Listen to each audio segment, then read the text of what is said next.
Good afternoon, and just like that, we are live on the Red Zone, of course, on Financial Mail. It is another session of In Discussion With. We do this on the first Tuesday of every single month. And this afternoon, we're discussing how marketeers can add value during the global pandemic, the new normal that we woke up every single morning of for the past however many hundreds of days. And we have an esteemed panel joining us this afternoon to speak about how their brands perhaps have added value to consumers. We've got agency representation to speak to us about how brands can add value to consumers. So it's going to be a robust and very insightful conversation if you as a brand are struggling to figure out what to do in a global pandemic like everybody else.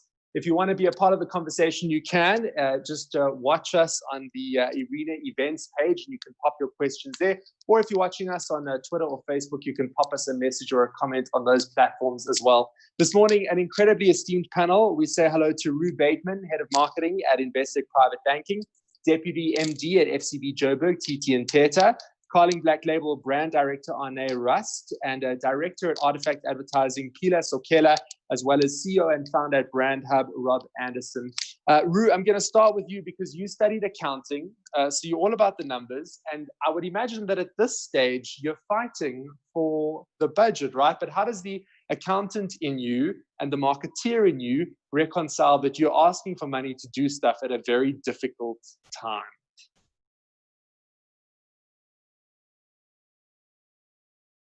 And just give us an unmute there. Apologies, the word most used is unmute. I think it is difficult. I think as many companies see their incomes drop, the piece that you can manage is your costs. And, marketing is definitely a piece of that budget. I do think from a marketing perspective, although budgets may be a little reduced, it's what we do with them. And the fight is to ensure that our brand still has a voice in the market, and that what we're doing is ensuring relevance to our clients. I think that's a big piece, and if you can prove the value of the money spent, I think that brands hold on to their budgets.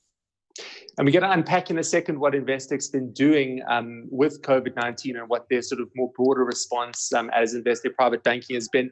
Pila, I want to ask you the conversations you're having with some of your clients, which includes some of the biggest telcos and the biggest car brands. The marketing manager is saying to you, well, what do I say? And more so than that, how do I add value during a global pandemic? But unfortunately, there's no textbook that you can pull up on how to add value in a global pandemic. So what's the answer looking like right now? And has it changed as the pandemic and the levels of lockdown have changed? Thank you very much.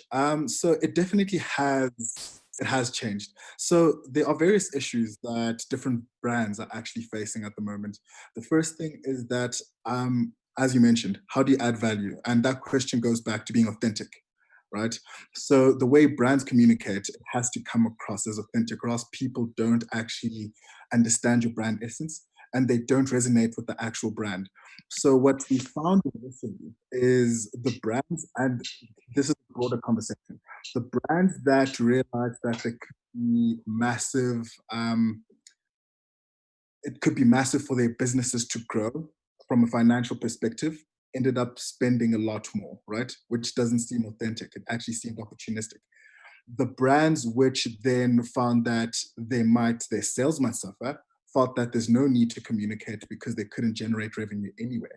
So it was two different conversations based on what side you're in, what side of the scale you're in.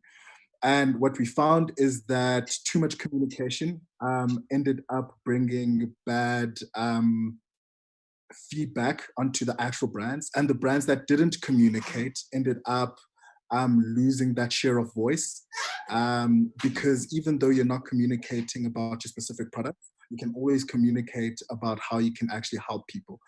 So having those conversations has been actually very difficult, because I think, as we all know, things have been very tight pursed for everyone, and everybody's looking at how can we better manage our resources and manage our finances, and then that obviously filters down to marketing and advertising, and which channels are the best to communicate, And a lot of people also realize that through the communication, it's not only just your above the line, which would be your TV. There's a lot of digital and social communications that's going out. And people are also just tired of hearing the same type of communication about COVID this, COVID that. So it's been very difficult. And I don't think even now we've completely gotten it completely right. I think it is just also playing it by ear in terms of your specific brand and just watching the progress and the feedback that you're getting from various consumers. Well, Titi, this becomes massively complex when you are the deputy MD of an agency that in itself is a business that has to generate revenue. And some clients are saying go for it. Some are saying don't go for it. You're just thinking, well, I just actually want to keep everybody in this agency employed as well. So, I mean, this idea of sort of hit the brakes, don't hit the brakes, shift to second gear, stay in first gear. You as an agency have challenges. You need to be producing stuff in order to bill for stuff. I mean, the level of self-restraint must be massive because you know that actually maybe we shouldn't say something right now, or maybe the money actually should go to the Solidarity Fund as opposed to creating a TVC. So where do you start drawing those lines? Wow, Arye. So interestingly enough, when the lockdown happened, we actually made some very important calls in our agency. We decided that we're going to try our best to preserve people's jobs, but that more importantly, that we were going to show up as partners to our clients as opposed to service providers and people trying to extract what we had them commit to us from a spend perspective. So we did a lot of proactive scenario planning for some of our clients. And yes, you're right. There was a lot of self-restraint that had to be instilled in us so that we didn't have to go back to the client and go, no, don't cut your budget. You need to spend. Because the reality is that you are right. Like, we are an hours business, like if we're not logging the hours to output that campaign, there ain't nothing, there ain't no CEs or POs being raised, So I will say that it has not been an easy journey, but in the instances where we have gone to clients and gone, okay, cool, we understand. You have to cut your budget with us by 50% because you're closed for business. You're not making any money. How can we expect you to pay us if you're not making any money? But what we're asking you to do is keep us with you on the journey, keep us close. Tell us about every single up and down and turn that happens so that we can help you to respond when you're ready to. And I mean, we've seen some good responses and we've seen some good results because of that, but it has not been an easy thing to do.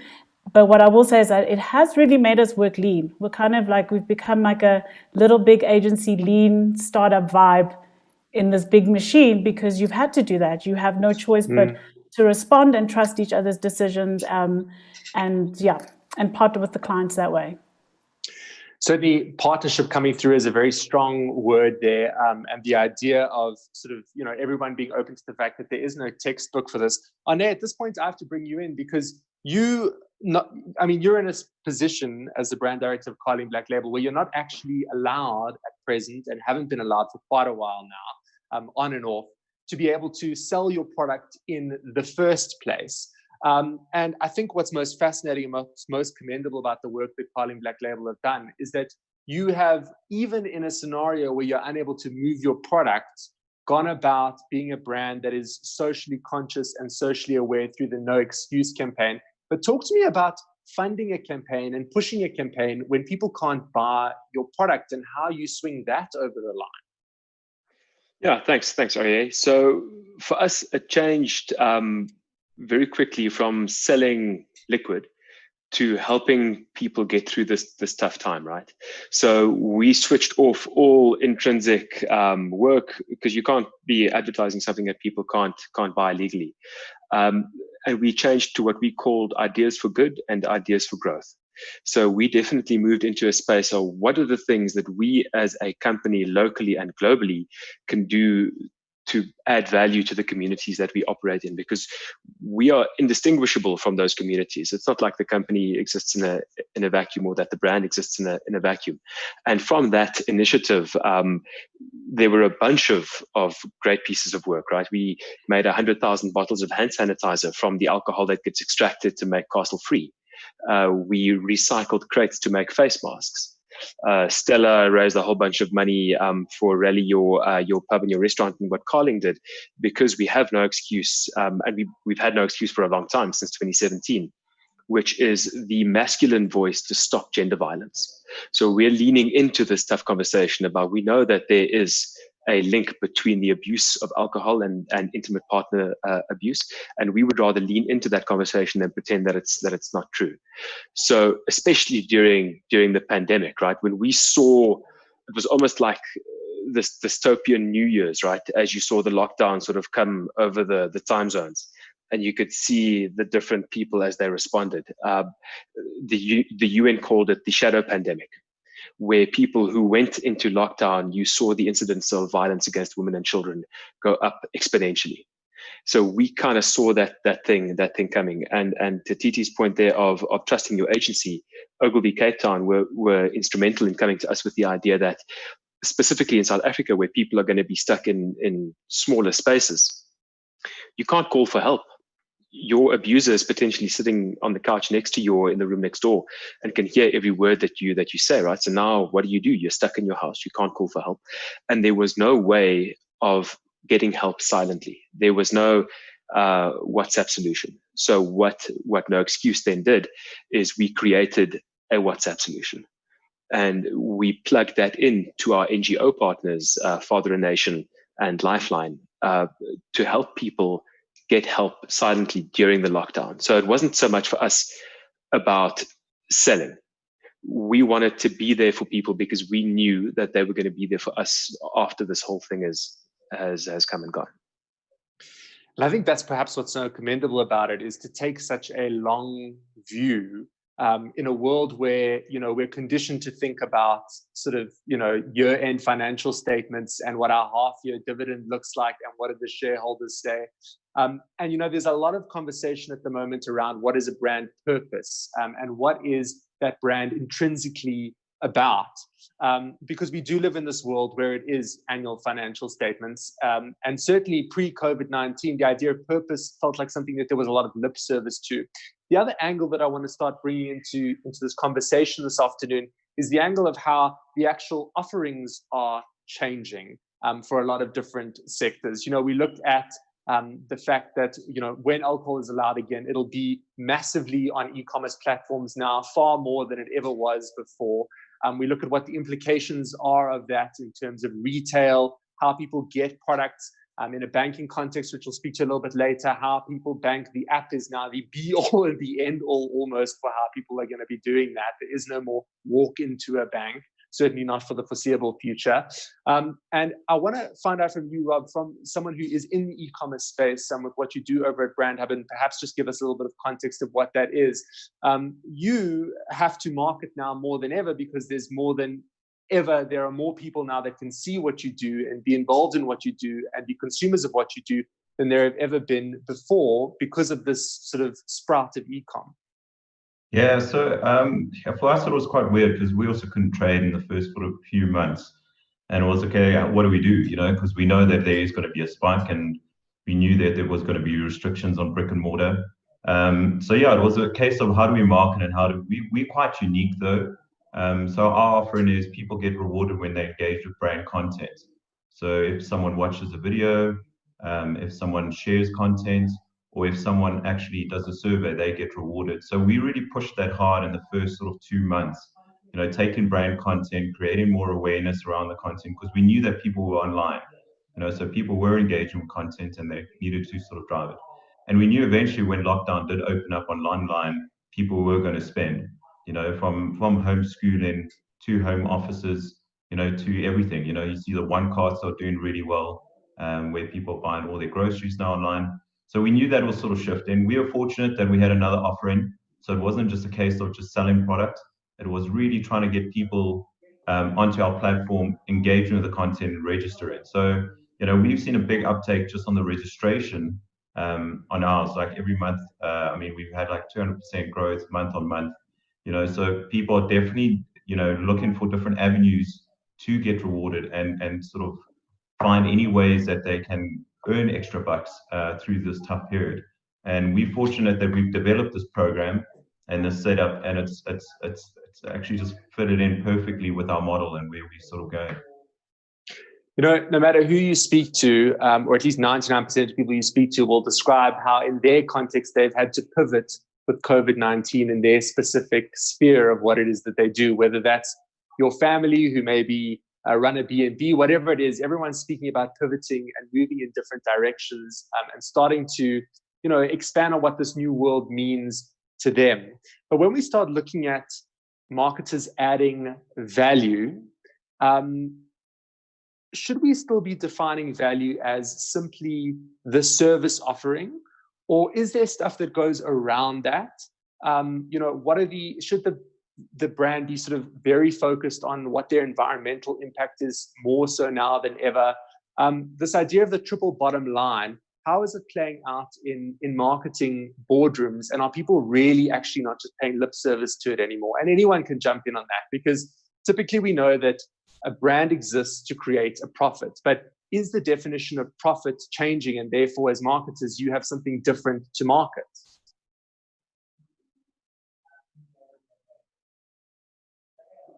I'll take the bait there.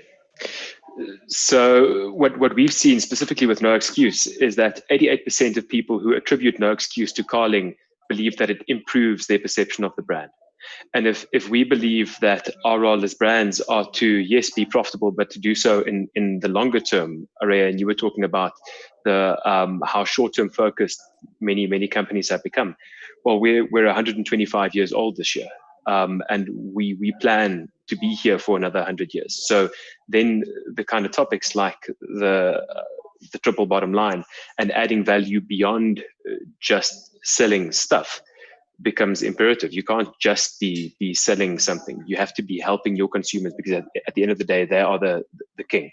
And all the stuff that you do and all of our brands have different roles that we play in the portfolio. Carling looks at gender violence. Castle Lager looks at national unity. Corona takes plastic out of the beaches. Stella is all about water. So we very much believe that every brand there has to be a meaning, and not just lip service meaning. Like, you actually put money behind it. We spend about 15 to 20% of our Carling budget on No Excuse, and we don't brand No Excuse at all. So you won't see a Carling name on No Excuse anywhere, and only about 36% of people attribute No Excuse back to Carling. So we believe that it's not something that we've got a choice on. It's something that we have to do. I mean, Titi, when you hear that, it sounds massively, and it is massively progressive to not put a brand logo on a piece of kind of cause marketing. Do you think that as we start to emerge out of all of this, brands are going to be more open to doing good for the sake of doing good versus doing good for the sake of improving awareness around their brand? Because it's great to have Carling Black Label on the line, but we know that 99% of marketing managers want to see their logo on things that they pay for. And, is that shift going to come sooner than we think? So firstly, I might get into trouble for this answer, but I'm not a fan of the big logo on communication approach. I think that consumers are smarter than that, and I think that they are emotionally smarter than that, and even with their spend, they're smarter than that. So that's what I'm saying. I might get into trouble for this, but I do think that.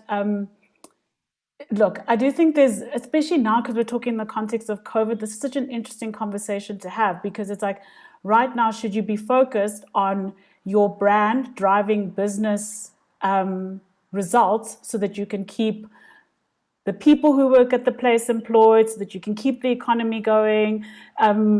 Should you be focusing on that and understand that your marketing ecosystem is bigger than just the brand comms that we do? They are also there to drive an entire economy in some ways.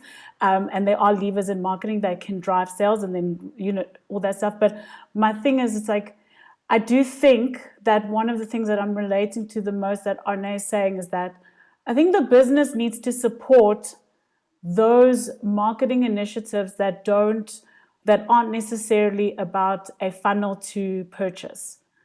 I think that's actually what the important thing is here, because it's been interesting to me, because we keep talking about, should brands do this? Should marketers do that? We can make as many brand campaigns and marketing campaigns and come up with as many slides as we want to, but until the business also shows up that way,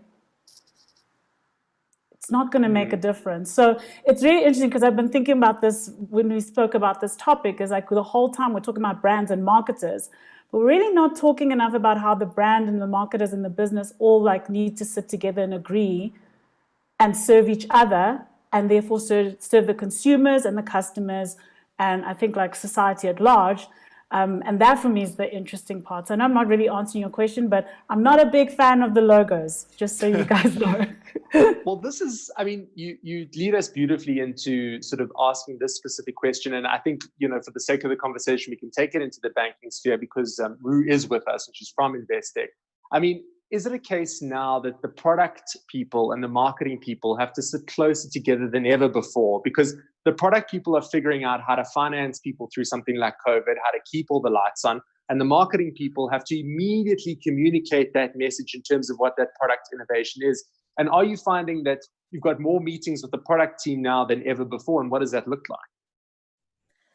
Arye, yeah, and I think what Chichi says is so true. I think as Investec, we're very lucky in that we've got a really close relationship with our agency partners, but also very much with the business.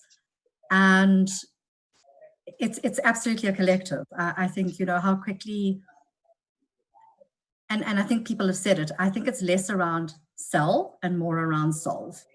And I think brands that work hard to understand what clients are struggling with and look to build solutions. And I think we do that together. You know, it's a combination of product, marketing, and business with agency, and then communicate those, you know, quickly in a relevant way. You know, I think is what will stand the brand in state over time. And I think that builds over time, builds brand love. I think brands that try and sell and only sell, I think, you know, do themselves an injustice. Yeah, because they're playing for the short term, which is just to have a great sort of quarter or whatever it is. And then something like COVID-19 comes along, and it's an immediate curveball in terms of everything having to change. But Peter, speaking about that change, you know, Rue's speaking a lot about getting everybody onto the same page and everybody working in harmony. And when we speak about these organizations, we speak about thousands of people working together and thousands of people being on the same page. Unpack for me the idea of being on the same page when it takes about 15 minutes to get into a Zoom call and for everybody to be connected without buffering, and the challenge that brings, and how one almost begins to overcome that. And I would imagine that a lot of your answer has to do with the human factor, that, you know, the kid runs past in the meeting now, and that's cool. But tell me about getting everybody together and marketeers getting brands together and connecting with the business and the product team when actually they can't be together and they have to be super far apart. So this has been probably in this time one of the hardest things that we've had to face from an agency perspective, because it's not just one agency, different agencies fulfilling different roles for different clients, and getting everybody on the same page with an agenda. Obviously, we can't see each other all the time. Sometimes it's just difficult, and talking over each other and so on and so forth. So it's been very difficult, even from just our perspective, from a business perspective. It's easier to walk to somebody's table and ask them to please make a creative change on the artwork. This is how you'd like the video to be. Now it's become a lot harder because you don't see the work in progress. You can't ask to be in a Zoom meeting where somebody is creating a video, or to actually ask to be to show them to basically receive the work in progress. So it's been very difficult. And even this, I don't believe we've completely found the solution to it. What I can say is I found we're working longer hours. And that's because, in my opinion, you're having to meet with everyone. And you're doing more check-ins with clients, with the staff, with different teams, different people from different agencies. So at the moment, we're currently working to make sure that there's proper agenda points. We're trying to meetings so that partners, kids, as far as possible, aren't in your calls. But as we know, like you mentioned, somebody could walk into the study right now and then having to try and navigate the conversation and ensuring that they can quickly. So it is a bit difficult, but I think everybody's just trying to manage it as best as they possibly can. And it's very difficult because we could have never planned for this. But I think this gives us an opportunity for a new way of working. And going forward, the combination of meeting and actually having virtual calls will in the long run.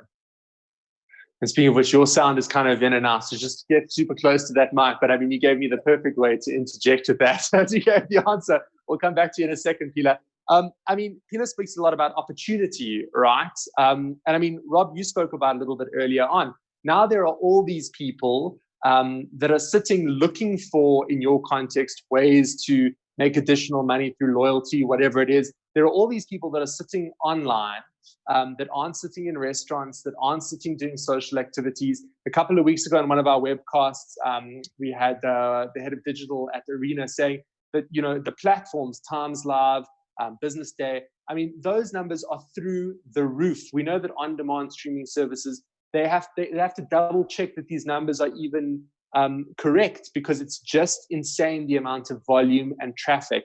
And that certainly is an opportunity. There are so many people looking to engage with content online and to do things online. And talk to me about navigating that opportunity in your context and in a more sort of general brand context, with all these people sitting waiting for you to give them something. Yeah, I mean, I think the big one, like you mentioned, is you know, there's a twofold. Is, you know, like you want to give back in this sort of period of time. You've seen people engaging with content, and then you know that people are going to want to buy product. You know, so in an ideal world, you want to try and do a 360 approach. You know, whereas you can get people engaging with your content. See, what I find is, you know, so everyone's sort of been using Facebook and Google and YouTube. Like those are the main sort of marketing tools that most digital agencies have been using. Whereas, you know, our platform, we've now just launched an API that can plug into any brand's e-commerce platform, because the main thing that brands want to try and gather now and this time is data. You know, try and find out data, find out what their consumers are looking for, you know, ask surveys, get questions, you know, get all that content and build this great database about and understanding your brand and creating this brand loyalty around it. You know, so if you can create this great brand loyalty around it, and then you still have the approach of people engaging and getting rewarded, and then in the long run, they can actually purchase something, you know, then you've answered all the questions that we've been chatting about. You know, you want people engaged, you know, you don't want to put too much pressure on the sales side, you know, but now you're actually opening it up to everyone. And we know that everyone's online, you know, so we know that people are engaging, people are sitting there, and you could have different alternatives and different messages, you know, for each different brand. You know, so if a brand's going one direction and, you know, pushing that agenda, that's cool. They're going that way, where a brand could be driving some completely different. But you're also creating different audiences within your own brand, and you can start targeting and marketing to the right audience. You know, so if you look at a Facebook, for example, in the old days, it was great. You know, you have 1 million people on your followers, you put a post on, you know, all 1 million would see it, you know, but then they decided they want to make money, you know, and now it's sort of like you have to pay for everything. Like 3 or 4% will only really see your content. Now, why can't everyone be on your platform? Like, say, for example, Steers. You know, Steers has an app. You know, they'd rather target people to go to their app, watch their videos, give surveys, give feedback.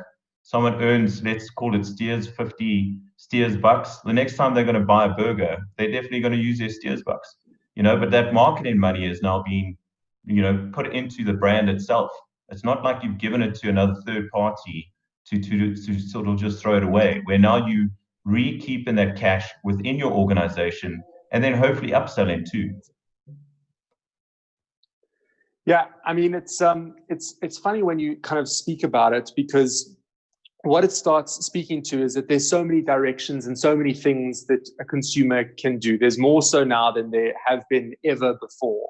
And it feels sort of a little bit redundant almost, because the statement is labored in advertising, but this idea of cut through the clutter ironically becomes more annoying to hear the line cut through the clutter, but becomes more important in a world that is becoming increasingly cluttered, where everybody's fighting in this kind of attention economy.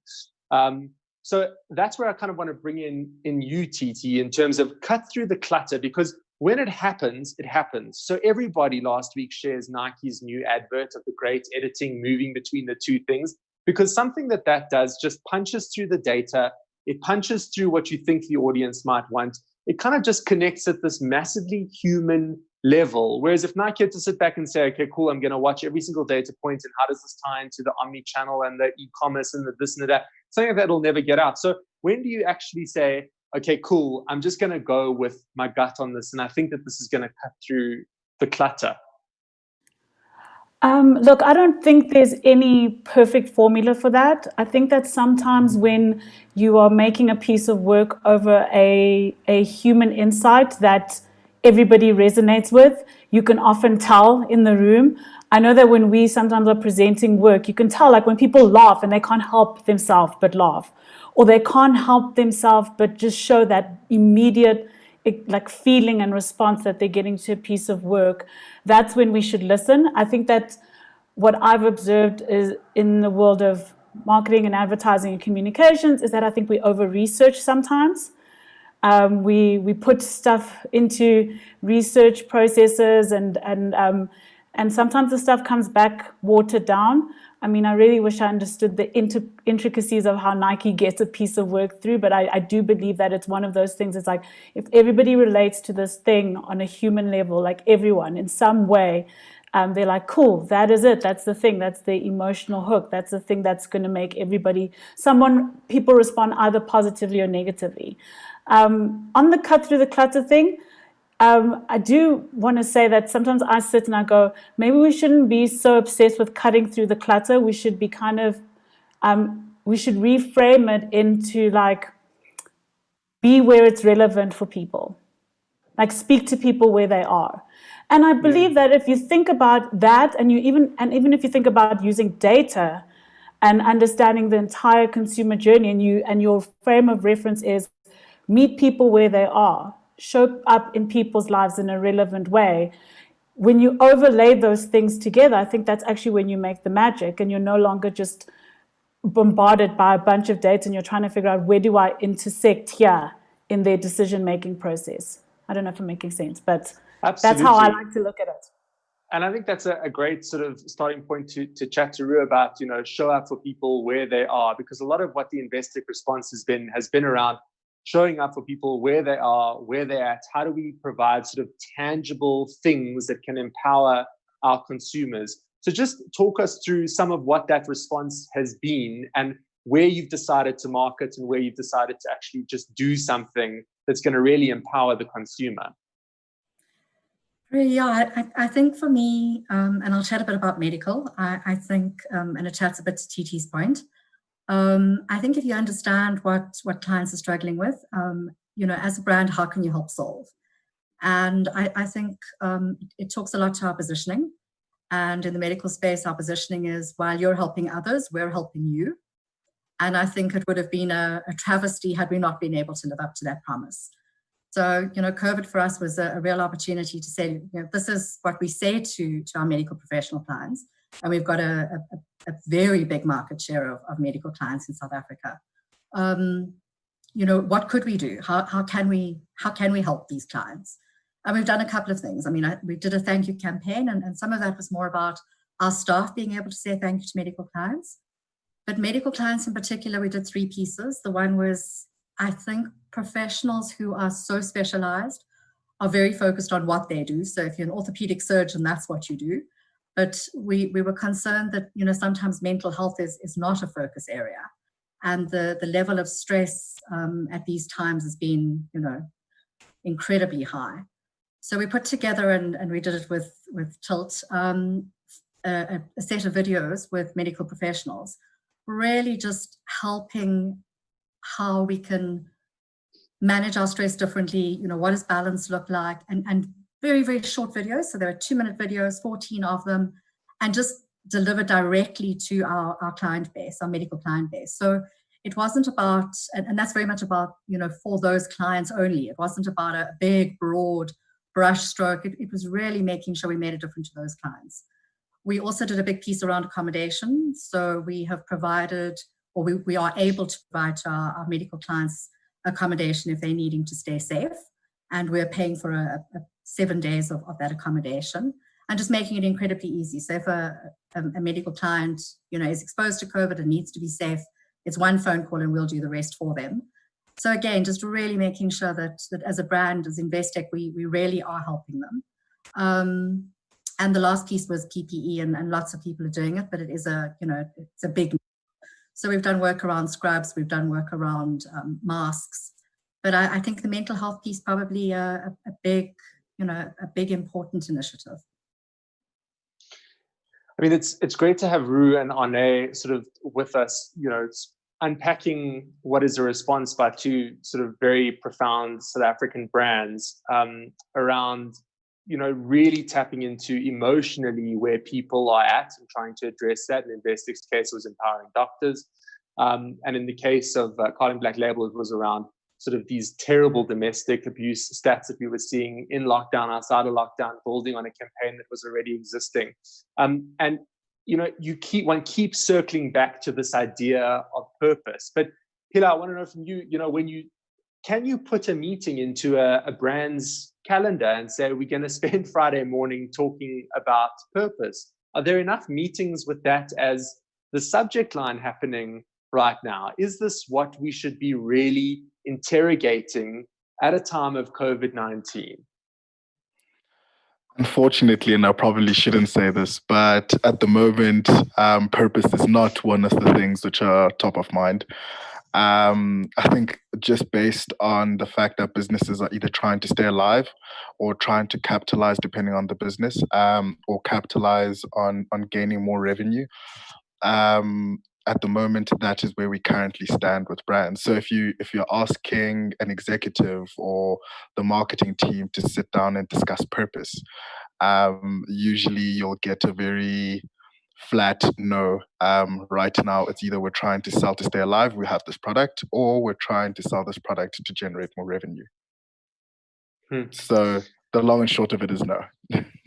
I appreciate the honesty, because I think sometimes we sit on these webcasts and these webinars and we think about these profound, beautiful marketing ideas and going off into the world and, really having a brand purpose and a meaning and so on and so forth. But the reality is that I do know that most people, if they see that in a diary, are going to be like, no, well, we kind of sort of know who we are. Rob, how would you caution against that? And what would your message be to the guys that are concerned with the bottom line around really hammering home this idea of we need to interrogate who we are before we say stuff? Yeah, it's a hard one, because I think everyone is like sort of panicking now. So it's not a case of time to interrogate and figure out what we do. And I think a lot of guys have looked at the time where, if things were wrong in their systems, trying to improve on it from development and sort of back-end systems. Even for our end, we just launched something called Chip In, which was really designed around people are going to struggle now, it's more of a gifting platform where you having your birthday parties or something like that, and you can see your friends. Now everyone can chip in towards your Xbox, and now we're looking again, can we add in, fast moving consumable goods, or food, or, whatever it is, or even shelter stuff, where communities now can add in and chip in and help out in this sort of sense. But I think everyone's sort of like, they're not trying to define who they are now. They're just trying to either survive, or they really just trying to reinvent themselves and trying to figure out where they can, win on certain things. So, if you're in tech and digital, you can maybe move a little bit faster. But the old school brick and mortar, I think a lot of them, when it comes to small SME businesses, I have really, felt it, because they didn't have the resources to quickly go and create a website, or, hey man, how do I get a fulfillment partner in? If you're a hairdresser and you couldn't sell anything, you had product, you could have sold something, online, or driven at different angles. But I think it's more just how quick you could move in this period. And I think a lot of people either just took a month off or 2 months off and thought, okay, we'll go back to normal. And then when they realized, they were like, oh, wait a minute, it's not normal. So then it was sort of like this reactive knee-jerk thing going, oh, wait a minute, this is real. What are we going to do? So I think some companies were very proactive and sort of looking at it, either saying, is there going to be opportunities? If there are opportunities in our business, how are we going to take it? And I'm fortunate that I'm online, and, this was sort of like the time where everything is sort of happening. But I think a lot of guys got caught off guard. But I mean, I deal with retailers like Incredible Connection, for example, where they had a hybrid model, so, when that lockdown, I think that first phase opened up, they were pumping sales and they haven't looked back, man. So, people still going in brick and mortar, they're online, so some partners, they had a great brand, so like, for example, they didn't really reinvent themselves like Incredible Connection because everyone knew they're tech guys, they're reliable guys, and that's their thing, and they kept on doing that, and they've actually come on top of this, I mean, Rob gives a very practical response to saying, well, maybe there isn't actually time to sit and think about purpose. Maybe we just have to immediately pivot and figure out a new way of going forward. TT, it is category specific, right? There is no one size fits all. But if we are looking at what the essence of great branding is going to be in 2021, 2022, the essence of great branding, is there a shift? Is there a change in what that is? Has COVID-19 changed what it is to connect meaningfully with an audience? Surely not. It's obviously just a very difficult thing for everybody to get through. But the essence of great branding remains the same, regardless of what we're living through, right? I do agree with you. I just think how we tell those stories has maybe changed, and where we tell those stories and how we connect with the people that we're telling those stories to. I still think that people resonate with, respond to brands that show something back to them that they can feel, whether it's negative or positive, So I agree with you. I think the essence of good brand building and good brands still maintains the same. I just think that all that COVID has done is just maybe shifted some of the connection points in which we make with consumers. And then if you weren't clear on who you were before this, you probably were kind of scrambling. And if you did know who you were, like in the case of Investec, and you had to live up to the thing that you were saying, you had to do that. Otherwise, people are going to drag you against the coals. That's what they're going to do. I mean, we live in a Twitter society that lambastes a brand if they make one wrong move. So, yeah, I'm in full agreement. I think it's all remained the same. It's just about where and how we're saying it. And speaking of where and how we're saying it, I mean, the other question to ask there is what we're saying.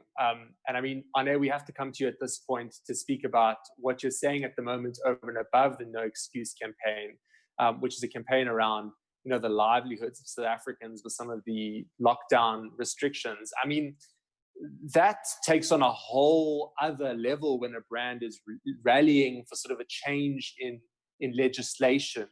And building stuff around that kind of narrative. Take us kind of inside some of the Zoom calls that you're having and that is behind what this massive move from AB InBev is about.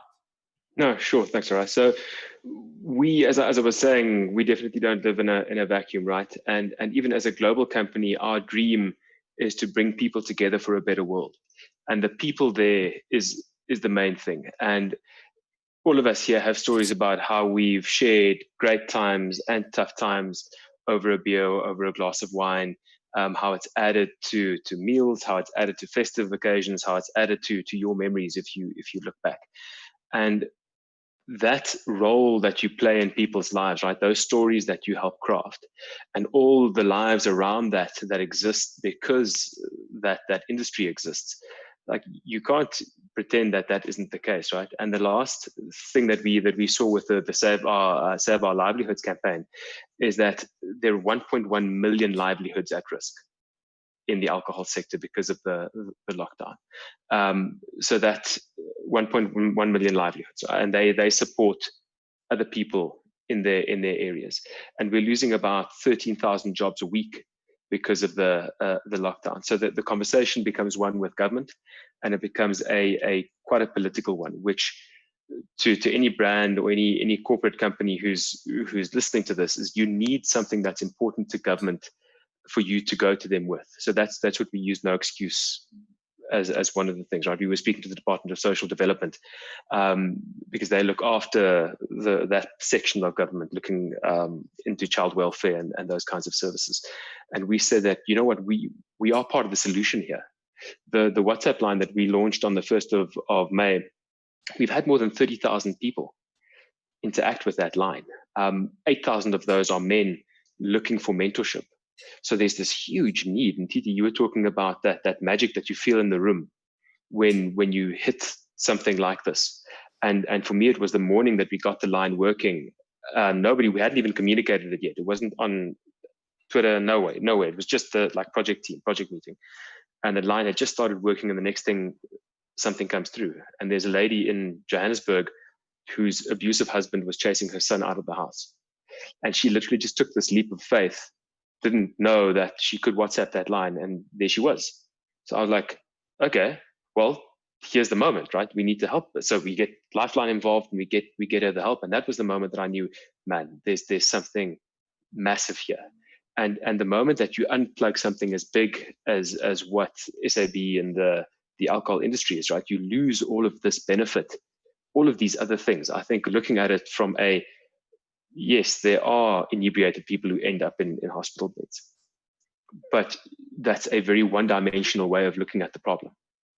You have to look at the total balance of value versus cost, because nothing comes for free. But if the value outweighs the cost, then so that's the kind of conversations that we've been having with government. Yeah. So here's the thing that's fascinating, sort of hearing you speak about that is that I think many people perceive advertising in South Africa or marketing in South Africa as, an art director saying, turn the font a little bit differently, and, have you sent the color palette, and, how do we track the links, and, do we have the best stylist on this TV commercial? But would you say that, with what COVID-19 has brought in South Africa, globally, sort of the disarray that it's thrown us all into, that the definition of communications and of advertising and of marketing suddenly has this far more higher placed imperative on what the person we're talking to is going through every minute of their day than ever before. Because certainly it doesn't feel like that conversation around the color of the font is going to be as important as how the brand is serving their community. And, by virtue of that, the definition of marketing as we sort of feel like we know it almost changes, because it's really starting to become about a brand expressing how it uplifts the environment in which it's in, and serving not only itself, but serving those that allow it to operate in an economy. I mean, Pila, am I drawing a complete poetic license out of this thing? Is that ridiculous? Or do you think that advertising is maybe just a little bit more human now than it's ever been before, because there's real problems? So I think there's an opportunity more than anything else. So I think there's an opportunity for brands to do more for the communities. I think there's a place for brands to really get to know its actual consumers and engage them on a human level. I think because there's a need, there's a place for brands to honestly give back to the people who've been the backbone of their businesses.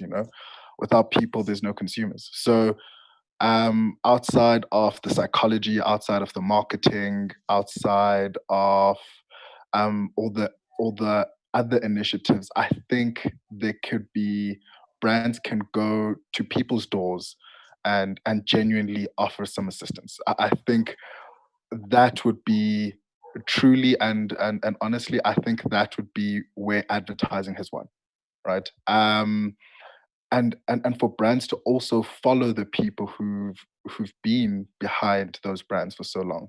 So I think there's massive opportunities. I do think that as we go through such a difficult time, I think there's some introspection from a human level to make sure that brands become human again.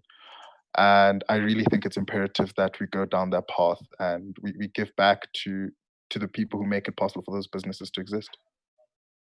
Well, we need to start taking some closing thoughts. And I wonder if after this, TT is going to go to the art department and say, guys, we're going to take 60% of you out of the art department and put you into the purpose department. And don't stress too much about how the logo looks anymore. You know, I don't even want the logo on the thing in the first place. But certainly it's a sweet spot. You know, a brand has to serve itself. A brand has to be in the interest of profit. But maybe what will come out of this is a brand saying, you know, we serve customers before we serve shareholders. And that would be a great thing for marketers to be able to market. TT, as we start to kind of round this out, the impossible question, where does it all kind of go? What are you saying to your clients on the ground that are saying, like, are we saying the right thing? Should we say nothing? Should we do more? Should we say less? Should we, what is that answer? And if that answer doesn't exist, that's also cool. But how do you, still bill every month? I wish you didn't ask the last part of the question. How do you still bill? To be honest, I don't think there's a clear answer. I think we've spoken about at the beginning. This is something that none of us had a textbook on how to respond to. There are no Harvard Business Review articles or McKinsey articles or Bain studies that can tell us all what the next step is. We're all reading them. We're all trying to figure out what the right answer is, what the right suggestion is next. But I suppose for us with our clients, what we've been trying to help them manage is their very real problems.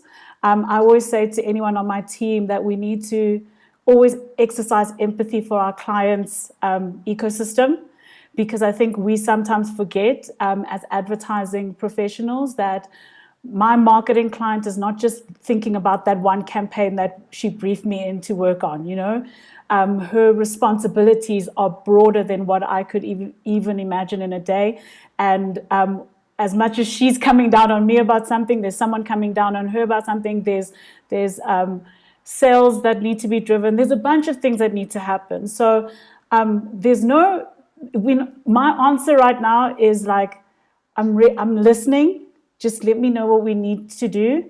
If something changes that you told me is happening last week, that's fine. We'll deal with it. I mean, we've got some alcohol clients in the alcohol business, and it was really pretty something to find out that the same day that our president announced with immediate effect, they were hearing it at the exact same time as us, and it was that the rest of that week was absolute, just like chaos. But I feel like chaos that brought us closer together, chaos that just made us understand each other better. So at the moment, there's no perfect answer. We're here to listen, to show up as partners, and if you need us to move, we move. But yeah, that's where we're at from an agency perspective. We cannot tell you, are you saying the right thing? Are you not saying the right thing? But when, like I said, when something feels right, when it feels like it emotively connects, that's when we know, okay, cool, let's give it a chance. And we always do that stuff, taking into consideration very diverse perspectives in the work that we try to put out. And I think innately brands also know, when they are serving the interests of the consumer, and when there is that real human connection between a brand and an agency, the two really can work together to do something that does add value. Rob, you sit very much in the practical value space of people, engaging with the Brand Hub platform, it being able to empower them, people being able to chip in and buy stuff for people, and birth all very, very tangible levels of value. And adding value in what you do. And I think that, that's something that brands should interrogate as well, right? How are we really empowering the bottom line? So we have to improve our society. We have to make sure that our warehouses, add value to the environment versus detract from the environment, that it's sustainable, that it's eco-friendly. But also we need to give people a really great deal on what we do and give strong value for money to the consumer first, as well as to the broader sort of social environment. Yeah, I think it's just a hard one. I think the first thing is like we said, the world's changed. I never knew my neighbor down the road. I'm connecting with more people than I've ever done before, from schoolmates to varsity, so I think the whole world has shifted. And I think that's the biggest thing is we got to look at it. It's not going to be the same. Things are going to change. And, we're fortunate that our platform was designed for this. It was sort of looking at the value and saying, how do you give back to your consumer? How do you drive that brand loyalty? How do you make them ambassadors? So if someone shares something, a great video, it's organic traffic because someone else is going to look at it. And you're more likely to look at it as a friend than a sponsored ad. So it's just, I think brands need to open their mind and look at different platforms that are available, because we've all been schooled on Facebook and Google and YouTube and whatever. Like we said, I mean, you can't go buy the textbook anymore. You just got to look at going, okay, what's going on here? What do we need to do? How do we change? How do we move? Does this make sense? Does it not make sense? And there's no right or wrong, because I mean, I've worked at Europe Packard and retail and marketing, and at big corporate level, it's a slow moving engine, and it's always, everyone makes the decision together. And if you're wrong, there shouldn't be like it. Now you're an entrepreneur, you got to be flexible, nimble. You got to, like you said earlier, your campaign starts now. You get a call from, you hear something live from the president, boom, done, your campaign's gone. Like, what do you do next? So, you can't just sit back and go, okay, we're just going to wait for this. And it's hard for corporates, like big corporates, it's top down, and it's hard to sort of move that, that fast. But I think, and everyone, like you're saying, you work in longer hours, you're on calls the whole time. This whole working environment has completely changed. Like I'm just on calls 24/7. Like when my kids now at home, they're like, geez, Dad, I mean, just on calls, because that's the new life. They don't even understand that. So I think I think it's two things. You got to look at your employees and what they gain emotionally through, and your consumers, and how can you put yourself in their positions and try and figure out how you can adapt and change. But I think rightly, like you guys said, at the end of the day, it's about your consumer, and you got to try and look after them and figure out how you can give back, and then hopefully in return, when things settle down, they've got your back in the long run. And Arye, maybe you can just enforce that idea of, in the long run, that the consumer will remember what you did over this period. They're not that fleeting. Maybe the Gen Z kids on TikTok are that fleeting, but the average consumer actually will remember. And, when a brand is about a cause and a meaning deeper than itself, and has a social sort of responsibility that isn't just something that's on their website, but something that they live. I mean, that consumer loyalty still exists, right? Absolutely, without doubt. If loyalty didn't exist, then store brand, kind of a white label beer would be the stable. But that's just not how it works, right? Because what you drink, and specifically in our industry, and I'm sure with the investor guys and banking and what cards you've got in your wallet and the kind of relationship you've got there, like it says something about you. It says something about who you are and what's important to you. We've had as Carling some great examples where if a restaurant doesn't have Carling, somebody would go to the restaurant next door, right? You don't have Carling, right? I'm leaving. I'm not going to have, like, what else have you got? And that's a testament to building like years and years and years and years of equity of being there, as Titi was saying, as showing up. And that's not something that you can take a shortcut on. And if you think about the funnel, long after you've got awareness and you've got consideration and people are trying you, only there where you've got your loyalists, where people that you are there every day, then you're doing that's the big job. Putting out a big billboard, man, that's not the hardest thing, but keeping people in and keeping people committed to your brand and for what you stand for, that to me is the win now. So Pila, I mean, with all of this in mind and everything that's been said, it's a challenging but a really exciting time to be a marketer, because it is just perhaps more human than it's ever been before, right? 100%. I think understanding the psychology right now it's never been so important, right? Understanding people, understanding attention, where people spend attention, and understanding basically how people just consume goods. Right now, it's made marketing actually such a great profession, and the fact that we can actually work from home. I mean, I think honestly speaking, we're so privileged. in that we can continue our work. I don't physically have to be in an office and so on. So being a marketer right now is really great. I think it's becoming even a science, especially because there's so many different channels and different ways to approach marketing and advertising on those channels. So yeah, it's currently a good time. I'm really excited. I'm excited for the work that's going to come out. And I'm excited to find more effective ways and efficient ways to advertise for clients. So I think all those things coming into consideration, it's really a good place to be, and it's really exciting. And Rue, I'll land it with you because we started with you, the accountant and the marketer, and somehow these two identities have to live together. Talk to me about transcending beyond the numbers at a time of such human disarray or such human crisis. So I'm going to do a disclaimer. I'm an accountant by trade, but a marketer by love. So I probably don't do the accountants justice. Or from a marketing perspective, I think marketing, we speak a lot about, storytelling as marketers. I think the shift is, clients and consumers are demanding more action than adverts. And it's probably, it sounds a bit cheesy, but, I heard somebody say it's going from storytelling to story doing. And I think that's right. I think brands, and I think SAP is a great example. I really think brands are being asked to do more and show up differently for our clients. And those will bring in the numbers. I think we build brand love and sales come. I think to as a marketer to work to sell, I think, our job is absolutely to build that affinity with our brand, that you do end up with advocates and people stay with your brand. And as Investec out of the ordinary, it's never been more out of the ordinary.